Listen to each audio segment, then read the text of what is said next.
Hello everyone, welcome to our channel. मैं राकेश कुमार स्वागत करता हूं आपका। आज की क्लास में हम लोग सब्जेक्ट वर्ब एग्रीमेंट नाम का जो टॉपिक पढ़ रहे हैं, इस टॉपिक में हम लोग बात करने वाले हैं जो हमने पिछली क्लास में बात किया था उससे आगे। आज की क्लास में हम बात करेंगे कि जो शब्द एडजेक्टिव है सब्जेक्ट वर्ब एग्रीमेंट,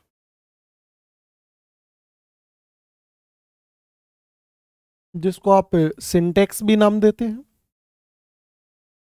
इस सब्जेक्ट वर्ब एग्रीमेंट में आपको दो ही चीजें याद रखनी है, एक तो सब्जेक्ट और दूसरा वर्ब। सेंटेंस में वर्ब कैसा होगा ये डिसाइड करने का काम कौन करता है? सब्जेक्ट करता है। सब्जेक्ट अगर सिंगुलर है तो वर्ब भी सिंगुलर होगा, और सब्जेक्ट अगर प्लूरल है तो वर्ब भी प्लूरल होगा। आज की क्लास में हम लोग इसी सब्जेक्ट वर्ब एग्रीमेंट में बात करने वाले हैं कुछ शब्दों के बारे में। ध्यान से देखिएगा, हम यहां से बात कर रहे हैं कि जो शब्द एडजेक्टिव होते हैं, जो शब्द एडजेक्टिव होते हैं उनके साथ आप एस और यस का प्रयोग नहीं कर सकते हो। एस और यस का प्रयोग नहीं कर सकते हो जो शब्द एडजेक्टिव होते हैं उनके साथ।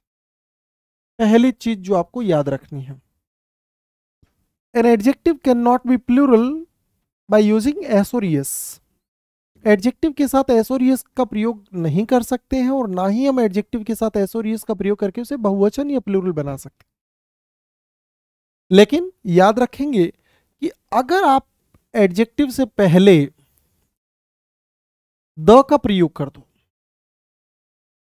अगर आप एडजेक्टिव से पहले द का प्रयोग कर देते हो तो ध्यान देना, जो शब्द एडजेक्टिव होता है वो बदल के प्लूरल नाउन बन जाता है। जो शब्द एडजेक्टिव है वो बदल के प्लूरल नाउन बन जाएगा अगर आप एडजेक्टिव से पहले द का प्रयोग कर देते हैं। और जाहिर सी बात है, अगर सब्जेक्ट प्लूरल या नाउन प्लूरल बन गया तो इसके साथ में आने वाला वर्ब जो है वो भी कैसा होगा? प्लूरल होगा। एडजेक्टिव के साथ एस और यस नहीं लग सकता है, एडजेक्टिव के साथ द लग सकता है, और द लगने से जो एडजेक्टिव है वो प्लूरल बन जाएगा, और वर्ब जो है वो वर्ब भी बोलो कैसा होगा? प्लूरल होगा। आज जो हम पढ़ रहे हैं इस पूरी कहानी को समझने के लिए हमें सबसे पहले एक वर्ड की पहचान पता होनी चाहिए, और वो है आपके पास एडजेक्टिव। आपको एडजेक्टिव की पहचान पता होगी तब अपन इससे आगे ये जो बातें पढ़ रहे हैं ये आपको समझ में आएगा। तो चलिए आज आपको एडजेक्टिव की पहचान करने का तरीका बताते हैं। इंग्लिश डिक्शनरी में 10 लाख से ज्यादा शब्द हैं। इन 10 लाखों में से 2-3 लाख के करीब एडजेक्टिव रहे होंगे। इन 2-3 लाख वर्ड्स को याद रखना पॉसिबल नहीं है कम से कम। और पढ़ने का सही तरीका तो यह है कि जितने इंग्लिश में एडजेक्टिव्स हैं उन सब की पहचान आपको पता होनी चाहिए, तभी हम लोग इस काम को बेहतर तरीके से या सही ढंग से कर सकते हैं या समझ सकते हैं। अब हम यहां से आपको ऐसे तरीके बता रहे हैं जिससे आप लोग एक तरीके से ये 2 लाख वर्ड जो है इनको याद रख सकते हैं। कौन से तरीके उनके बारे में बात करते हैं। हम कह रहे हैं कि जो शब्द एडजेक्टिव है, एडजेक्टिव का हिंदी मीनिंग जो होता है वो बोलो क्या होता है? विशेषण होता है। वो सारे शब्द एडजेक्टिव हैं जिनके बाद में आप नाउन लिख सकते हो। एडजेक्टिव की पहचान करने के तरीकों के बारे में बात कर रहे हैं अपन। मैंने कहा कि वो सारे शब्द एडजेक्टिव हैं जिनके बाद में आप नाउन लिख सकते हैं। अगर आप नाउन को लेकर कंफ्यूज हैं कि नाउन क्या होता है, तो मैंने कहा यार वो सारी चीजें नाउन है जिनका अपना एक नाम होता है। नाउन शब्द का मीनिंग नाम से ही होता है। जैसे ये पेन है, ये टेबल है, फैन है। ओके, आपका भी अपना एक नाम रहा होगा। ये सारे शब्द क्या है बताओ? नाउन है।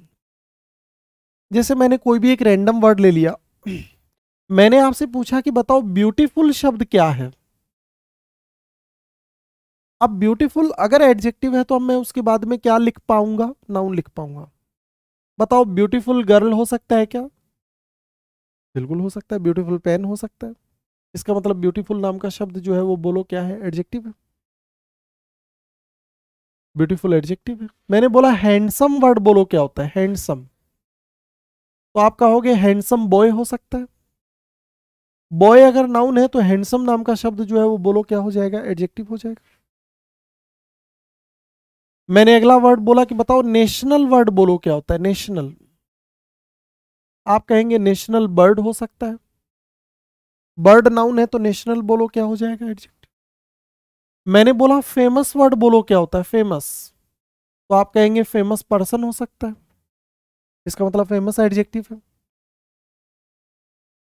मैंने आपसे कहा कि बताओ अट्रैक्टिव शब्द बोलो क्या होता है, तो आप कहेंगे अट्रैक्टिव पर्सन हो सकता है, अट्रैक्टिव पर्सनैलिटी हो सकता है, इसका मतलब अट्रैक्टिव शब्द भी बोलो क्या है भाई, एडजेक्टिव है आपके पास में। मैंने कहा कि बताओ केयरलेस वर्ड बोलो क्या होता है केयरलेस, तो आप बोलोगे केयरलेस पर्सन हो सकता है, असावधान व्यक्ति हो सकता है। मैंने बोला लविंग शब्द बोलो क्या होता है, तो आप कहेंगे लविंग सन हो सकता है, इसका मतलब लविंग एडजेक्टिव है। मैंने बोला एडवांस्ड बोलो क्या होता है, तो आप कहेंगे एडवांस्ड मैथ्स हो सकता है, इसका मतलब मैथ्स नाउन है तो एडवांस्ड बोलो क्या हो जाएगा, एडजेक्टिव हो जाएगा। एडजेक्टिव की पहचान करने के तरीकों के बारे में बात कर रहे हैं, और भी कुछ वर्ड देख लेते हैं। मैंने बोला कि यंग वर्ड बोलो क्या होता है यंग, तो आप बोलेंगे यंग बॉय हो सकता है, इसका मतलब यंग एडजेक्टिव है। मैंने बोला रिच बोलो क्या होता है, तो आप कहोगे रिच मैन हो सकता है। मैंने बोला पुअर बोलो क्या होता है, तो आप कहेंगे पुअर मैन हो सकता है, इसका मतलब पुअर एडजेक्टिव है। जिसके बाद आप नाउन लिख पा रहे हैं वो सारे शब्द बोलो क्या होते हैं, एडजेक्टिव होते हैं।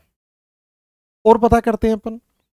मैंने कहा कि ब्लाइंड बोलो क्या होता है, आप बोलेंगे ब्लाइंड मैन हो सकता है, इसका मतलब ब्लाइंड बोलो क्या हो जाता है, एडजेक्टिव हो जाता है। यंग एडजेक्टिव होता है, यूथ नाउन होता है, ये ध्यान रखेंगे आप लोग, यूथ नाउन होता है। तो इस तरीके से हमने एडजेक्टिव की पहचान करने के तरीके देखे कि किस तरीके से अपन एडजेक्टिव की पहचान कर सकते हैं। ये सारे के सारे शब्द जो आपको दिखाई दे रहे हैं, ये सारे के सारे शब्द बोलो क्या है आपके पास, एडजेक्टिव है। ब्यूटीफुल हो गया, हैंडसम हो गया, नेशनल हो गया, फेमस हो गया, अट्रैक्टिव हो गया, careless, loving, advanced, young, rich, poor, blind, ये सारे शब्द बोलो क्या है, एडजेक्टिव। हमने कहा था कि जो शब्द एडजेक्टिव है उनके साथ आप एस और यस नहीं लगा सकते हो, लेकिन एडजेक्टिव के साथ द का प्रयोग कर सकते हो, और द का प्रयोग कर देने से जो शब्द एडजेक्टिव है वो बदल के क्या बन जाएगा, प्लूरल नाउन बन जाएगा। अब अगर आपसे कोई इनसे अलावा वर्ड पूछ ले तो क्या करेंगे आप, ये तो कुछ वर्ड हैं जो मैंने आपको बताए। जैसे मान लो मैंने आपसे कोई भी एक और वर्ड पूछ लिया, मैंने आपसे एक वर्ड बोल दिया कि बताओ रिग्रेस वर्ड बोलो क्या होता है, रिग्रेस वर्ड बोलो क्या होता है। अब चूंकि ये वर्ड आपका पढ़ा हुआ नहीं होगा तो आपको याद नहीं होगा। और बोल देता हूं, मैंने एक वर्ड बोल दिया, मान लो अटेंटिव वर्ड बोल दिया, बताओ अटेंटिव शब्द क्या होता है, नहीं पढ़ा हुआ है तो आप जवाब नहीं दे पाएंगे। मैंने बोल दिया सुपरस्टिशनल बोलो क्या होता है, या सुपरस्टिशियस बोलो क्या होता है, तो आप पहचान नहीं बता पाएंगे। आपको अगला और दूसरा तरीका और बता रहे हैं एडजेक्टिव की पहचान करने का, वो ये है कि किसी भी वर्ड के लास्ट में full, some, L, O U S, I V E, L E double S, I N G, E D लगा होता है, ये सारे शब्द एडजेक्टिव होते हैं। इसके लास्ट में ओ यू एस लग रहा है, इसका मतलब ये एडजेक्टिव है, आई वी ई लग रहा है, इसका मतलब ये भी बोलो क्या है, एडजेक्टिव। किसी भी वर्ड का अंतिम शब्द जिसको आप हिंदी में प्रत्यय बोलते हैं, इंग्लिश में सफिक्स बोलते हैं, तो कुछ सफिक्स की मदद से भी आप लोग एडजेक्टिव की पहचान कर सकते हो। ये तो हमने एक तरीका देखा है। अगर आपका इंग्लिश ज़्यादा अच्छा नहीं है तो मैं आपको दूसरा तरीका बता रहा हूँ। ये दूसरा तरीका, हिंदी आपको जरूर अच्छे से आता होगा, मैं हिंदी से भी आपको एडजेक्टिव की पहचान करने का तरीका बता रहा हूँ। जैसे मैंने आपसे बोला हिंदी में युवा शब्द बोलो क्या होता है, तो आप कहोगे युवा व्यक्ति हो सकता है। मैंने बोला अमीर बोलो क्या होगा, तो आप कहेंगे अमीर आदमी हो सकता है।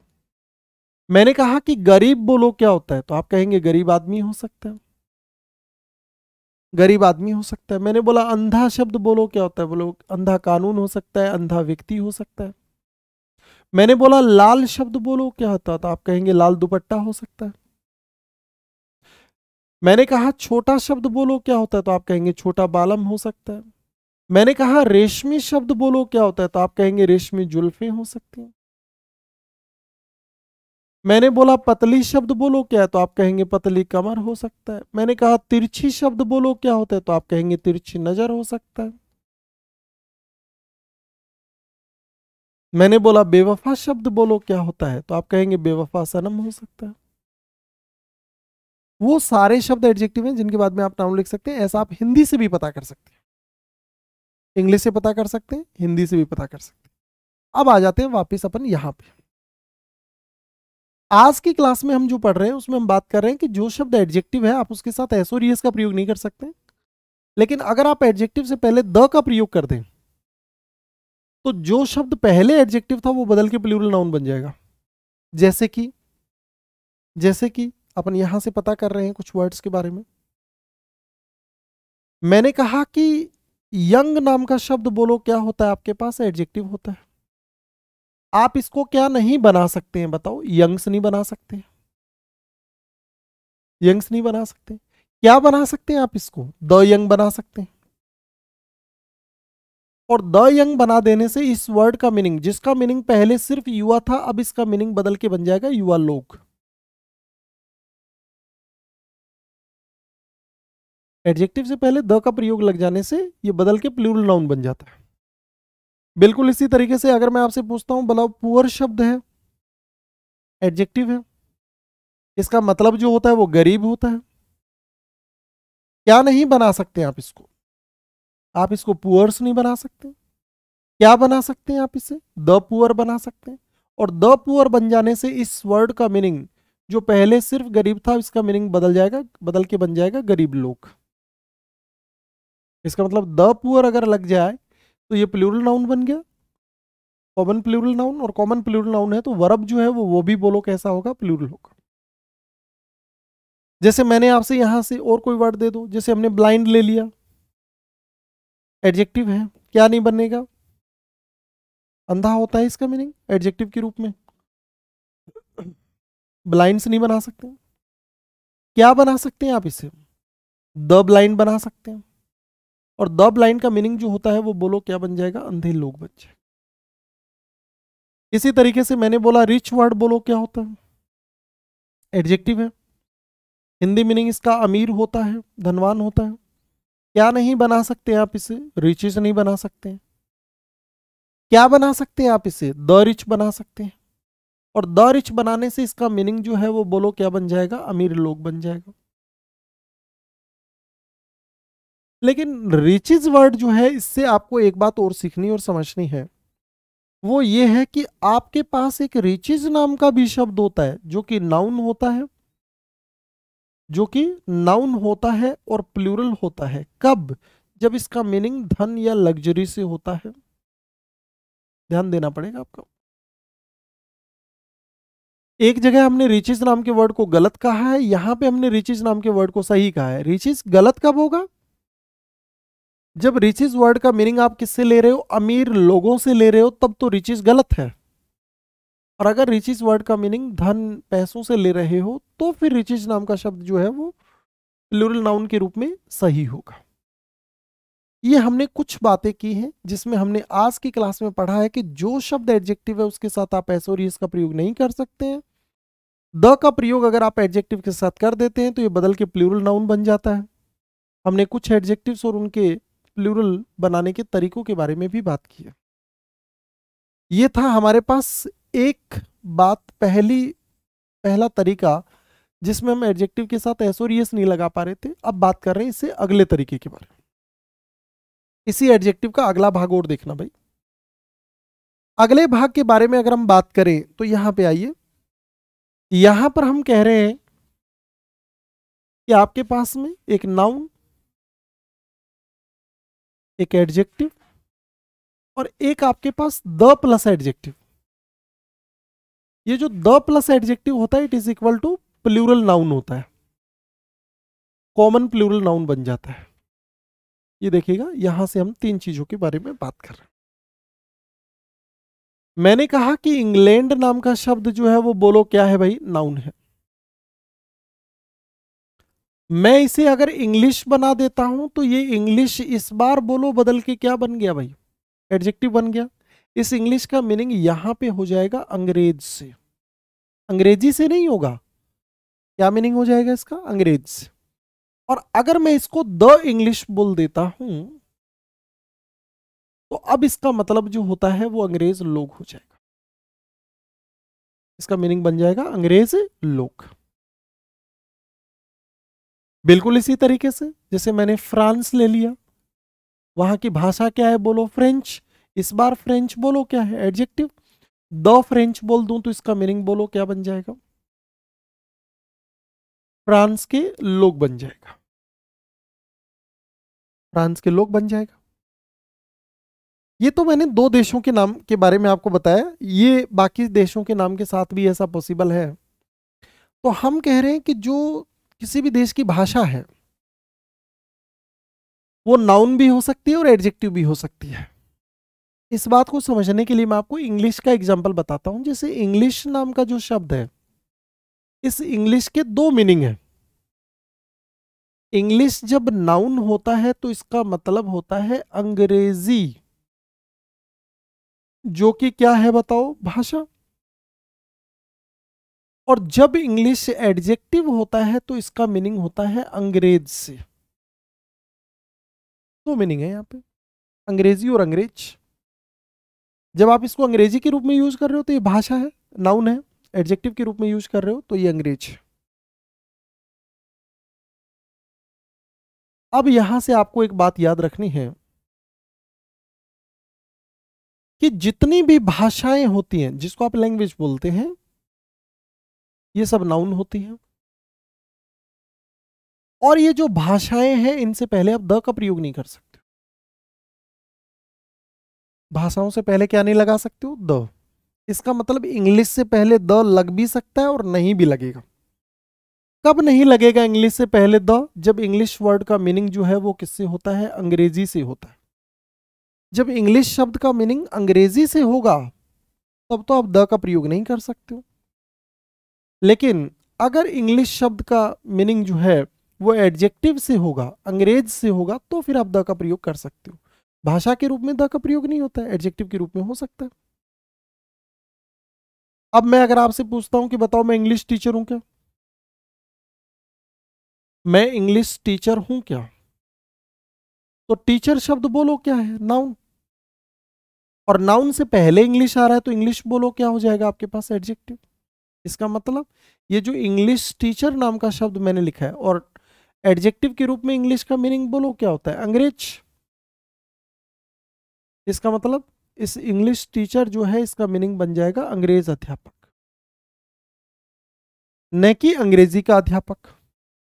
अगर आप बोलना चाह रहे हैं अंग्रेजी का अध्यापक तो फिर आप इसको इंग्लिश में बोलेंगे टीचर ऑफ इंग्लिश। ऑफ नाम का शब्द प्रेपोजिशन है, प्रेपोजिशन के बाद में नाउन आता है। नाउन के रूप में इंग्लिश का मीनिंग बोलो क्या होता है, अंग्रेजी होता है। इस बार जब आप इसे टीचर ऑफ इंग्लिश बोल रहे हैं तो ये इस बार जो है वो अंग्रेजी का अध्यापक हो जाएगा। तो देख लो भाई, टीचर ऑफ इंग्लिश और इंग्लिश टीचर दोनों के बीच में अंतर क्या है। ये मैंने एडजेक्टिव को लेकर दूसरी बात आपको बताई है कि किसी भी देश की बात करते हैं तो वो तो नाउन होता है और उससे हम एडजेक्टिव कैसे बना सकते हैं। हालांकि इनसे यूज होने वाली जितनी भी भाषाएं हैं वो 2 काम करती हैं। भाषाएं जो हैं वो कितने काम कर सकती हैं, 2। जैसे इंग्लिश का हमने एग्जांपल लिया, ये नाउन भी हो सकता है, एडजेक्टिव भी हो सकता है। एडजेक्टिव होगा तो अंग्रेज और नाउन होगा तो अंग्रेज। ये दूसरी बात है। अब चलते हैं अपन इसी एडजेक्टिव को लेकर जो तीसरा भाग है, जहां से अक्सर एग्जाम में क्वेश्चंस बन जाते हैं, पूछे जाते हैं, उसके बारे में। अगली बात मैं आपसे पूछ रहा हूं कि बताओ भाई 2 ईयर सही होता है या 2 ईयर सही होता है, सही कौन सा इनमें से। मैं आपसे बोल रहा हूं कि बताओ 100 रुपीज सही होता है या 100 रुपीज सही होता है, सही कौन सा है ये आपको बताना है। 100 रुपीज सही होता है या 100 रुपीज सही होता है, ये आपको बताना है। तो आपको बता दूं कि 2 ईयर भी सही होता है, 2 ईयर्स भी सही होता है, 100 रुपी भी सही होता है और 100 रुपीज भी सही। अब हमारा सवाल ये हो गया कि इनके बीच में अंतर क्या है। तो आपको बता दें कि जब आप 2 ईयर लिखते हैं, 2 ईयर कब लिख सकते हैं, जब आपको इसके बाद में कोई नाउन देखने को मिल जाए। क्योंकि जैसे ही आपको इसके बाद में कोई नाउन देखने को मिलेगा तो ये 2 और ईयर दोनों शब्द मिलकर बोलो किसका काम करने लग जाएगा, एडजेक्टिव। और आपको पता है कि जो शब्द एडजेक्टिव है आप उसके साथ एस और ईएस का प्रयोग नहीं कर सकते। लेकिन जैसे ही मैंने 2 ईयर्स लिखा तो पहली बात तो 2 ईयर्स के बाद में नाउन नहीं आना चाहिए, क्योंकि नाउन आएगा तब तो ये एडजेक्टिव बन जाएगा, एस नहीं लगेगा। अगर आप यहाँ पे एस लगा रहे हो तो इसके बाद में नाउन नहीं होना चाहिए। ऐसे केस में ईयर शब्द नाउन होगा और टू शब्द बोलो क्या हो जाएगा, एडजेक्टिव हो जाएगा। यहाँ पे टू और ईयर दोनों मिलकर एडजेक्टिव बन रहे हैं। यहाँ पे टू एडजेक्टिव और ईयर शब्द नाउन है। 100 रुपये के बारे में बात करते हैं, तो 100 रुपये कब सही होगा, जब इसके बाद में कोई नाउन दे रखा हो। ऐसे केस में 100 रुपये जो है वो एडजेक्टिव हो जाएगा। और 100 रुपीज कब सही होता है, जब यहां पर कोई नाउन नहीं दे रखा है। ऐसे केस में 100 नाम का शब्द एडजेक्टिव हो जाएगा और रुपीज नाम का शब्द जो है वो बोलो क्या हो जाएगा, नाउन हो जाएगा।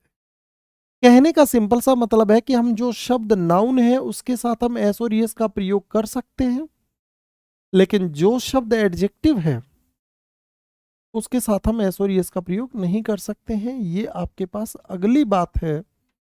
तो यहां पर हमने एडजेक्टिव को लेकर 3 प्रकार के क्वेश्चंस के बारे में बात की है। अगर आप लोग थोड़ा सा पीछे चल के इन चीजों को एक बार देखें, ये आपके पास में पहली चीज है जहां पे हमने एडजेक्टिव की पहचान करने के तरीके देखे थे, इंग्लिश से और हिंदी से। फिर हमने कहा था एडजेक्टिव के साथ एस और एस नहीं लग सकता है, द लग सकता है, द लग जाने से ये प्लूरल नाउन बन जाएगा। क्या गलत होता है, क्या सही होता है, इसके बारे में हमने बात की। दूसरी चीज हमने यहीं से आगे इसी के बारे में बात की थी। देखिएगा यहाँ पे हमने कहा था कि जितने भी देश हैं वो सब नाउन है।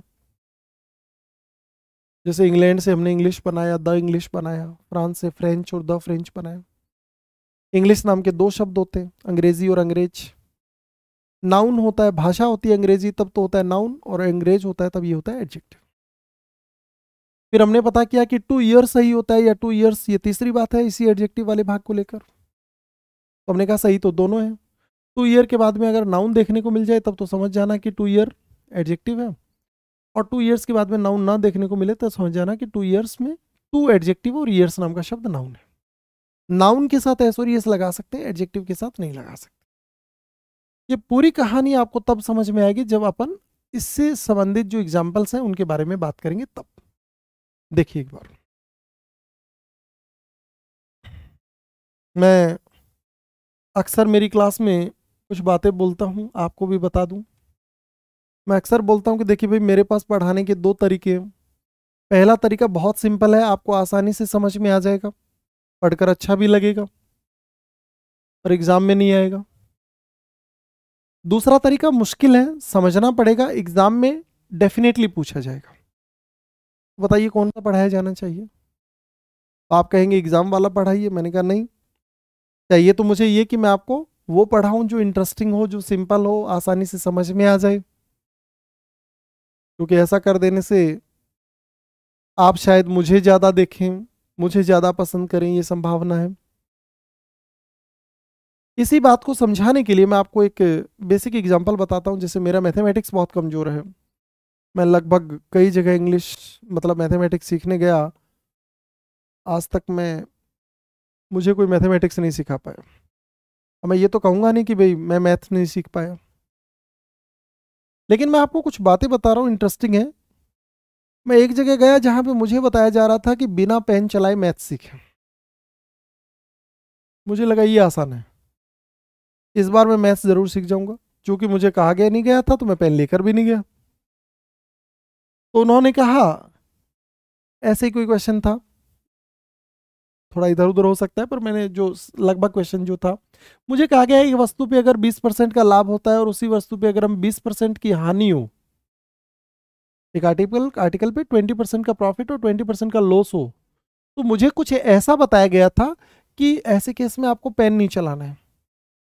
मैंने कहा तो बोले ऐसे केस में हमेशा लॉस होता है। मैंने कहा वेरी गुड। फिर उन्होंने कहा 0 से 0 काट देना, इसको इससे मल्टीप्लाई कर देना, 4% आपका आंसर आ जाएगा। मुझे लगा ये इजी है।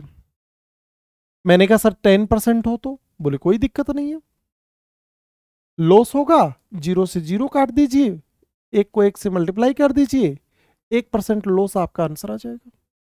मुझे लगा ये बहुत अच्छा है, इस बार जरूर सीख जाएंगे। मैं एग्जाम में गया, मुझे ऐसा ही क्वेश्चन देखने को मिला, बस थोड़ा सा अलग था। 16 सही 2/3% का लाभ होता है और 13 सही 3/4% की हानि होती है।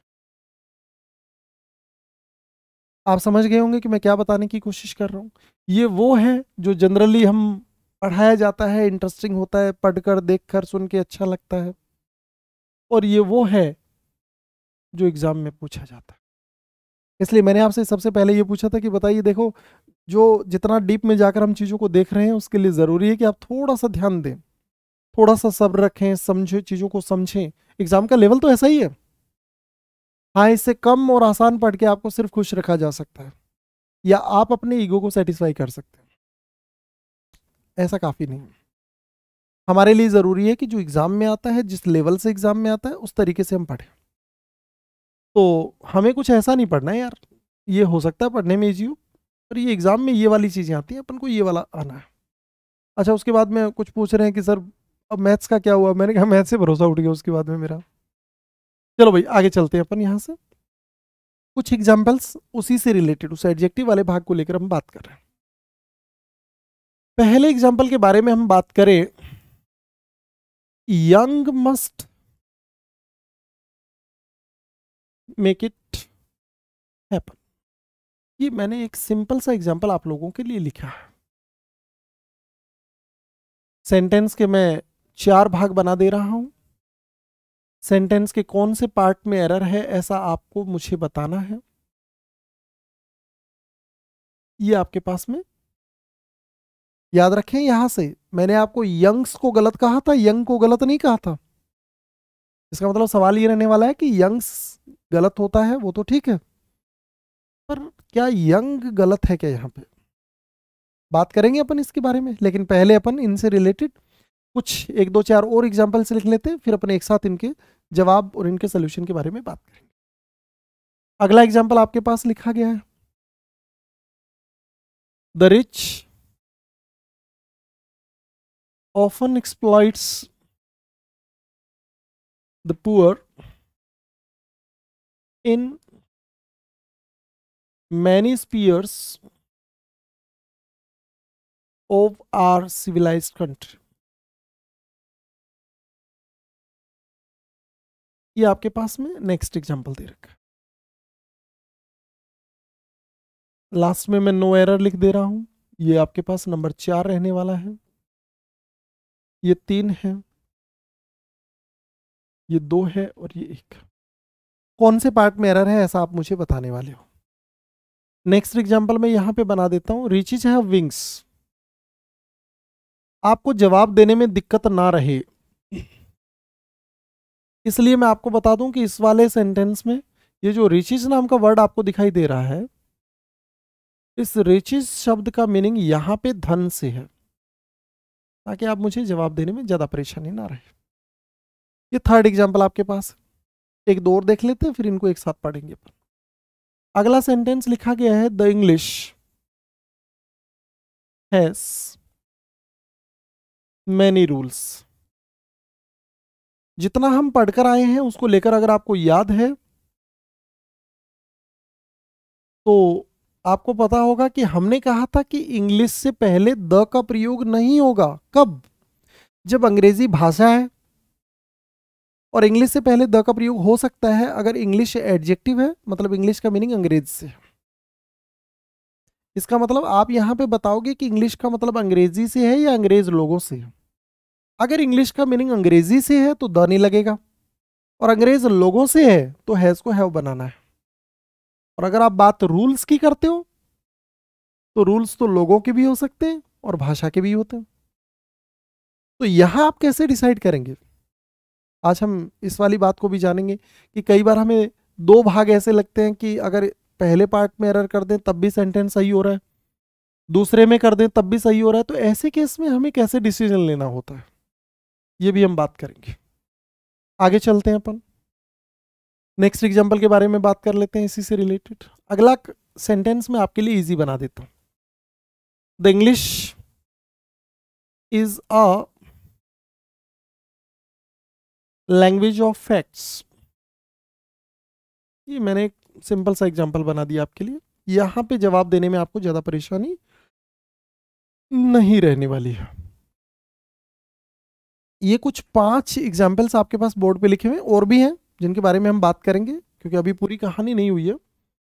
अब आपको ये बताना है कि ये जो सेंटेंस आपको बोर्ड पे दिखाई दे रहे हैं, इन सेंटेंस में क्या एरर। अगर आप लोग वर्ब से सब्जेक्ट को पहचानने की बात करो तो मस्ट नाम का जो शब्द होता है वो मोडल या मोडाल वर्ब होता है। मोडल वर्ब तो आपको पता ही होंगे, can, could, shall, should, will, would, may, must, might, ought, to, need, to, dare, to, use, to, need not, these are modals, जिनको आप मोडल बोलते हैं। इसका प्रोनाउंसिएशन शुड बी मोडाल, क्योंकि इसका MODAL होता है, न कि MODEL होता है, इसलिए मोडाल होना चाहिए इसका। इस सेंटेंस में वर्ब को तो कोई फर्क नहीं पड़ता है कि आपका सब्जेक्ट चाहे सिंगुलर हो या प्लूरल हो, क्योंकि मॉडल वर्ब सारे सब्जेक्ट के साथ यूज हो सकती है। अब बताओ यंग गलत है या सही है।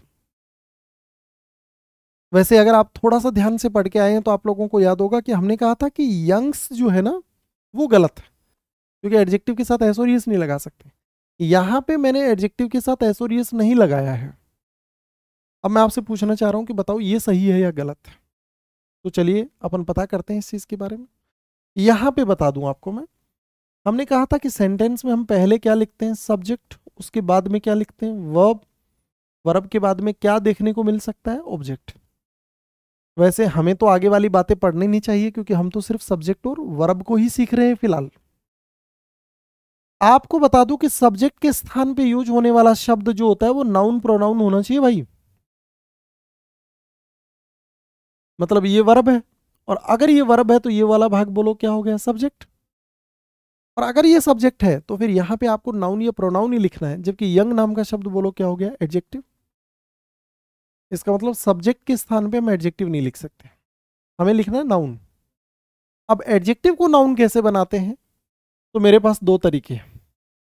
पहला तरीका तो जैसा कि हम बात करके आए थे कि इसको द यंग बना दो, क्योंकि एडजेक्टिव से पहले द का प्रयोग कर देने से ये प्लूरल नाउन बन जाता है।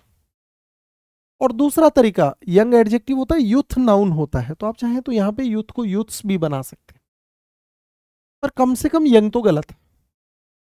दो संभावनाएं हैं, या तो द यंग बना दीजिए या फिर द यूथ्स बना दीजिए। कम से कम यंग गलत रहेगा, या तो आंसर होगा द यंग या फिर यूथ्स, क्योंकि यूथ नाउन होता है, यंग एडजेक्टिव होता है, और सब्जेक्ट के स्थान पे यूज होने वाला शब्द क्या होना चाहिए, नाउन प्रोनाउन ही होना चाहिए।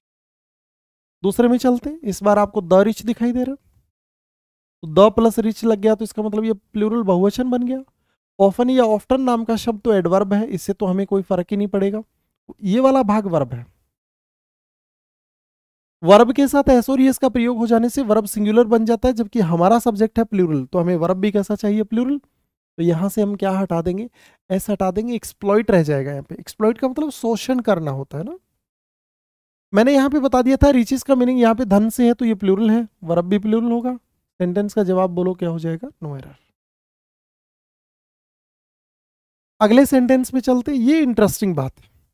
The English has many rules, तो मैंने कहा था इंग्लिश अगर भाषा है यहाँ पे तो द नहीं लगेगा, और इंग्लिश अगर एडजेक्टिव है तो द लगेगा। अब बात अंग्रेज लोगों की हो रही है या अंग्रेजी की हो रही है, ये आपको चेक करना है। अगर आप यहां से रूल्स के बारे में बात करें तो देखो, रूल्स तो भाषा के भी होते हैं और लोगों के भी होते हैं, संभावनाएं दोनों है अपने पास। अगर ऐसा कोई क्वेश्चन एग्जाम में आ जाता है जहां पे दो संभावनाएं आपको दिखाई दे रही हो, तो याद रखना ऐसे केस में आप हमेशा सब्जेक्ट को सही मानोगे और बाद वाले भाग मतलब वर्ब को चेंज करोगे। इंग्लिश लेफ्ट टू राइट लिखी जाती है, तो हमारे लिए जरूरी है वर्ब के अनुसार सब्जेक्ट नहीं आता है, सब्जेक्ट के अनुसार वर्ब आता है। अगर हम दूसरे वाले भाग में चेंज करने के बावजूद सेंटेंस गलत रहे तो हम वापस आकर पहले वाले भाग में चेंज कर सकते हैं, वरना पहला प्राथमिकता पहले वाले भाग को सही मानना है और बाद वाले को चेंज करना है। ये कब की बात है, जब दोनों पार्ट में चेंज करने से सेंटेंस सही हो रहा हो, तब की बात बता रहे हैं। तो हम पहले वाले को सही मानेंगे और यहां पे हैज को बदल के क्या बना देंगे, हैव। लास्ट इस वाले एग्जांपल में तो दिक्कत ही नहीं है, क्योंकि यहाँ पे बात ही लैंग्वेज की कर रहा है और इंग्लिश लैंग्वेज के बारे में बात कर रहा है, तो यहाँ पे बोलो किसका प्रयोग नहीं होगा, द का प्रयोग नहीं होगा। ये आपके पास में एक एग्जांपल था। इसी से संबंधित अपन एक दो एग्जांपल और बात कर लेते हैं, फिर अपन इसे आगे चलेंगे। आप अगर इनसे संबंधित पीडीएफ्स वगैरह जो हैं वो अगर चाहते हैं तो फिर ये नंबर दे रखा है, इस नंबर पे व्हाट्सअप करके आप पीडीएफ ले सकते हैं। वैसे पीडीएफ्स हम अपलोड नहीं कर रहे हैं वीडियोस के साथ में। आगे चलते हैं अपन। नेक्स्ट बात कर रहे हैं अपन, वो हमने 2 ईयर और 2 ईयर्स, 100 और हंड्रेड्स, उनके बारे में बात की थी, उसके बारे में और बात कर लेते हैं। पहले चलते हैं अपन पहले वाले एग्जांपल पे। मैंने एक सेंटेंस लिख दिया यहाँ पे, she offered us a 3 years plan. ये मेरे पास एक सेंटेंस दे रखा और मैं आपसे पूछना चाह रहा हूं कि ये सेंटेंस सही है या गलत है। यहाँ पे ध्यान देना, मैंने अपोस्ट्रोफी नहीं लगाया। आप में से किसी के मन में सवाल हो कि सर यहाँ पे अपोस्ट्रोफी लग के, हमने अपोस्ट्रोफी लगाया ही नहीं है इसलिए आपके लिए। ठीक है, ये आपके पास में थर्ड पार्ट है, ये सेकंड पार्ट है, ये फर्स्ट पार्ट है। वर्ब की तो कोई गलती है ही नहीं क्योंकि ऑफर्ड यहाँ पे सेकंड फॉर्म में है और ये सब्जेक्ट है, ये तो सही है। मेरा सवाल तो सिर्फ अब कहाँ पर आ गया है कि 3 ईयर आना चाहिए या 3 years आना चाहिए। इसी सेंटेंस को मैं लिख देता हूं, she has done it in 3 years।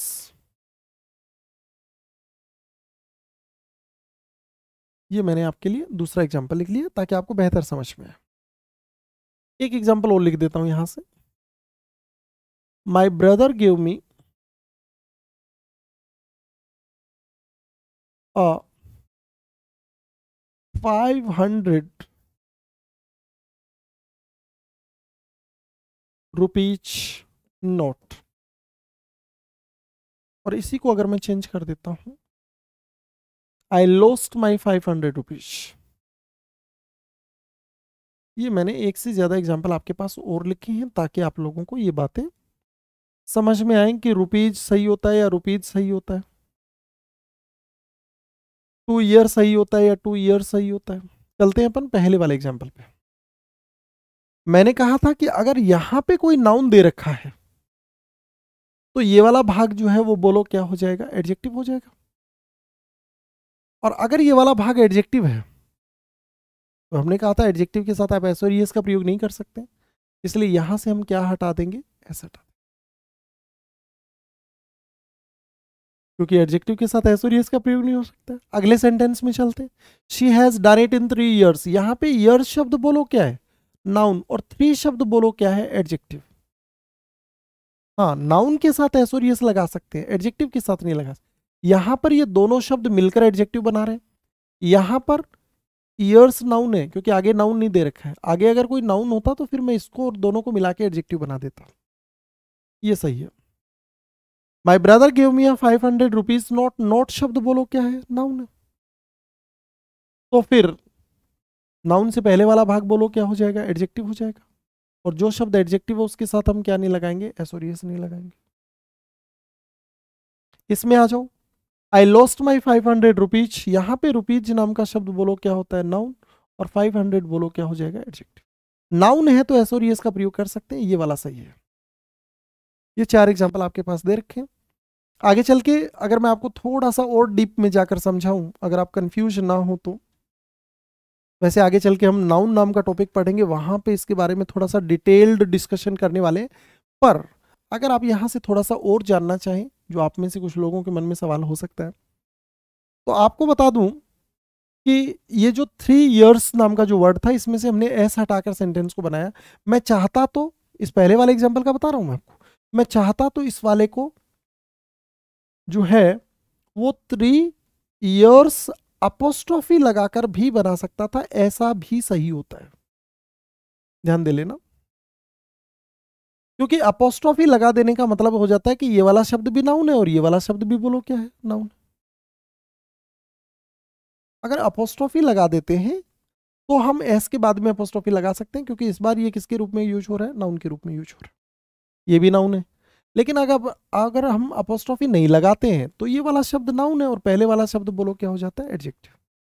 इसका मतलब इस वाले सेंटेंस को सही करने के 2 तरीके हैं, या तो 3 year प्लान बोल दो या 3 years अपोस्ट्रोफी लगा के प्लान बोल दो।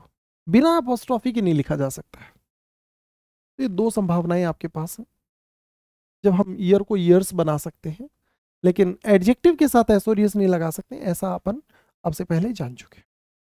ये आपके पास में एक से ज़्यादा एग्जाम्पल्स जिनके बारे में आपने आज एडजेक्टिव के बारे में जाना। आज की क्लास में बस इतना ही, मिलते हैं अपन अगली क्लास में।